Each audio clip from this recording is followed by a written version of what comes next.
Brazil ভক্তদের জন্য এটি ছিল দুঃস্বপ্নের এক রাত, কিন্তু আর্জেন্টিনার কট্টর সমর্থক অভিনেত্রী মেহজাবিন চৌধুরীর কাছে সেটি যেন উৎসবের মুহূর্ত।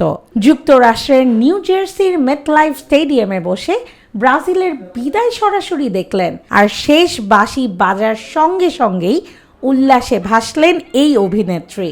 নিজের ভেরিফাইড ফেসবুক পেজের গ্যালারি থেকে তোলা কয়েকটি ছবি পোস্ট করে তিনি লেখেন, ব্রাজিলকে 2-1 ফুটবলের টিপস দিতে এলাম, আমি কিন্তু আর্জেন্টিনা। লাল টপস আর সবুজ স্কার্টে গ্যালারিতে বসা মেহজাবিনের হাতে ছিল বাংলাদেশের জাতীয় পতাকা। এরপর শেষ বাঁশি বাজতেই শুরু হয় মেহজাবিনের উদযাপন। গ্যালারিতে 2 হাত উঁচিয়ে উল্লাস প্রকাশ করেন তিনি।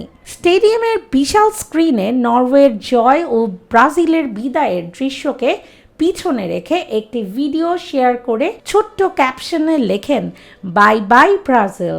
আর্জেন্টিনা সমর্থক এই অভিনেত্রীর এমন উল্লাস আর ব্রাজিলকে উদ্দেশ্য করে করা ধারাবাহিক ট্রল মুহূর্তেই সামাজিক মাধ্যমে ছড়িয়ে পড়ে। কেউ মজা পেয়েছেন, কেউ আবার ব্রাজিল ভক্তদের অনুভূতির কথা তুলে ধরে সমালোচনাও করেছেন। তবে বিশ্বকাপের চির প্রতিদ্বন্দ্বী দুই দলের সমর্থকদের চিরচেনা ফুটবল রসিকতাই নতুন অধ্যায় হয়ে উঠেছে মেহজাবিনের এই পোস্টগুলো। আপনি কোন দলের সমর্থক? মেহজাবিনের এই বাই বাই ব্রাজিল ট্রলটি আপনার কাছে কেমন লেগেছে কমেন্ট করে আমাদের জানান। আর ভিডিওটি ভালো লাগলে লাইক ও শেয়ার করতে ভুলবেন না।